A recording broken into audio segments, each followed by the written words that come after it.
ಹೆಸರು. ಮೊಸರುಗಳಿಂದ ಉಂಟಾಗುವ ಪ್ರತಿಬಿಂಬಗಳ ಗುಣಲಕ್ಷಣ. ಪ್ರಯೋಗದ ಗುರಿ ಪೀನ ಮತ್ತು ನಿಮ್ನ ಮೊಸರುಗಳಿಂದ ಉಂಟಾಗುವ ಪ್ರತಿಬಿಂಬದ ಗುಣಲಕ್ಷಣಗಳು. ನೆಕ್ಸ್ಟ್ ವೀಕ್ಷಣೆ ಮತ್ತು ಫಲಿತಾಂಶ. ಮೊಸರಾದ ವಿಧ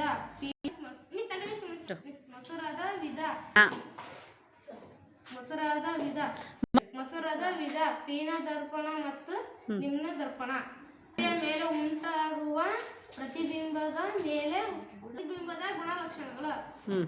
ಪೀನ ದರ್ಪಣ ಪಡೆಯಲು ಸಾಧ್ಯವಿಲ್ಲ, ನೇರವಾಗಿದೆ. ಪಡೆಯಲು ಸಾಧ್ಯ, ತಲೆ ಕೆಳಗಾಗಿದೆ.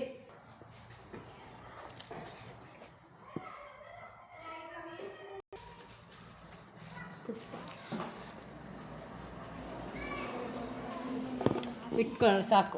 ಕೊಡ್ರಪ್ಪ ಇವು ಹೋಗಿ ಕುತ್ಕೋಗ್ರಿ, ನಾನು ಹಿಂಗೆ ವಿಡಿಯೋ ಮಾಡ್ಕೊತೀನಿ ಅಂತೇಳ್ರಿ. ಇದರಿಂದ ನೋಡಿದ್ರಾ? ಸೈಲೆಂಟಾಗಿರಬೇಕು. ಉಲ್ಟ ಕಾಣೋದು ಹೆಂಗೆ? Weight ಇನ್ನೊಂದಲ್ಲಿ concave. ಮಿಸ್ ಇವತ್ತು ಬಿಡ್ತೀರಾ ಯೂಟ್ಯೂಬ್ಗೆ? ನಮ್ಮ ಗ್ರೂಪಿಗೆ ಸಾಕು ಇಷ್ಟೇ.